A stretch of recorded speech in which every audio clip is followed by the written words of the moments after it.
नमस्कार दोस्तों। जय साहिब की। दोस्तों, सांगली धाम पर जो मैंने अपना पिछला वीडियो बनाया था, तो मैंने आपको उसमें बताया था कि गत वर्ष मुझे भी स्वामी खींवदास जी महाराज जी के बरसी के आयोजन में जाने का सौभाग्य प्राप्त हुआ था। और मेरी मुलाकात वहाँ पर एक सज्जन पुरुष से हुई थी, जिन्होंने मुझे शेख साहब की उस चमत्कारिक दृष्टांत के बारे में बताया था। कैसे शेख साहब स्वामी खींवदास जी से प्रभावित होकर सीधा दुबई से सांगले धाम पधार गए थे खींवदास जी महाराज जी के दर्शन करने के लिए। दोस्तों, इस आयोजन के वक्त मेरी मुलाकात कई और लोगों से भी हुई। तो उन्होंने मुझे बताया कि यहाँ पर हजारों लाखों की भीड़ है, आयोजन बड़ा भव्य है, वो सब लोग यही देख रहे थे। लेकिन दोस्तों, मुझे तो कुछ और ही दिखाई दे रहा था। मैंने देखा वहाँ के सेवादारों की मेहनत, जो पिछले 2-3 महीनों से इस आयोजन को सफल बनाने के लिए दिन रात मेहनत कर रहे थे, क्योंकि ऐसे बड़े आयोजन एक दिन में तो सफल नहीं होते। मैंने देखा धप भट्टी में तपते हुए वो लोग जो हजारों लाखों की भीड़ के लिए भोजन और प्रसाद की व्यवस्था कर रहे थे। मैंने देखा उन सेवादारों को जो इतनी भीड़ को बड़े ही व्यवस्थित तरीके से मैनेज कर रहे थे और बड़े शानदार तरीके से धूनी माता और वर्तमान पीठाधीश्वर श्री ओमदास जी महाराज जी के दर्शन को उपलब्ध करा रहे थे।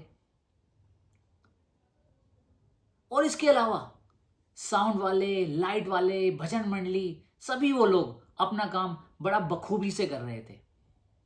और दोस्तों, ये आयोजन 2 या 3 दिन तक चलता है और इस 2-3 दिन में हजारों लाखों की भीड़ आती है,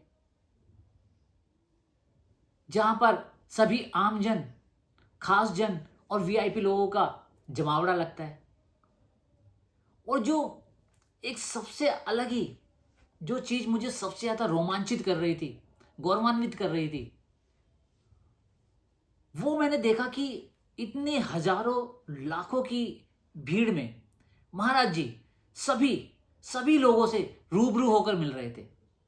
उन्होंने अपनी गद्दी कहीं दूर नहीं लगा रखी थी कि आम पब्लिक आए और दूर से दर्शन करे। यही बात मुझे सबसे अचंभित कर रही थी कि महाराज जी हर आम जन को, खास जन को अपने बराबर में बिठाकर बिल्कुल रूबरू होकर दर्शन दे रहे थे। और इस दौरान, इस 2-3 दिन के आयोजन के दौरान, उनके चेहरे पर एक भी थकान की लकीर नहीं थी। बड़ी चेहरे पर एक मासूमियत वाली मुस्कान, शांत स्वभाव, चेहरे पर तेज। मैंने कहा दोस्तों, ये हो ना हो, ये धूनी माता का ही चमत्कार है और महाराज जी का तप है, जो इन्हें इतनी शक्ति प्रदान करता है कि इतनी पब्लिक से रूबरू होकर मिलना किसी आम जन की कोई बस की बात नहीं है ये। और मैं महाराज जी को दंडवत प्रणाम करता हूँ और साथ साथ उन सभी सेवादारों को, उन सभी लोगों को जो इस आयोजन को सफल बनाने के लिए दिन रात एक करते हैं, उन सबको भी मैं दिल से नमन करता हूँ, नमस्कार करता हूँ। ये लोग भी बधाई के पात्र हैं। और दोस्तों, जो मैंने शेख साहब वाला वीडियो बनाया था, उसके बाद मेरे पास काफ़ी कमेंट आए और उस कमेंट में एक शख्स ने मुझे अपने गांव की एक चमत्कारिक घटना बताई कि खींवदास जी महाराज जी की वो चमत्कारिक घटना थी, जिसे मैं अपने अगले वीडियो में शेयर करूंगा। और कुछ लोगों ने पूछा कि आपको जो शेख साहब की ये दृष्टांत के बारे में अवगत कराया गया, वो शख्स कौन थे। तो दोस्तों, मैं आपको बताना चाहूँगा, वो शख्स अभी भी धूनी माता के सेवादार हैं, धूनी माता की सेवा में लगे हैं और उन शख्स को सभी मूल जी के नाम से जानते हैं। मैं उन शख्स को भी, उन सज्जन पुरुष को भी दंडवत प्रणाम करता हूँ और आशा करता हूँ कि मेरा ये छोटा सा प्रयास आप लोगों को अच्छा लगा होगा। अभी के लिए बस इतना ही। आगे अगर सांगले धाम से जुड़ी कोई और जानकारी मिलती है तो मैं ज़रूर शेयर करूँगा। और उस चमत्कारिक जो दूसरी घटना है गांव वाली, वो भी मैं उस चमत्कारिक घटना पर वीडियो बनाकर ज़रूर आप लोगों के साथ शेयर करूँगा। अभी के लिए जय साहिब की।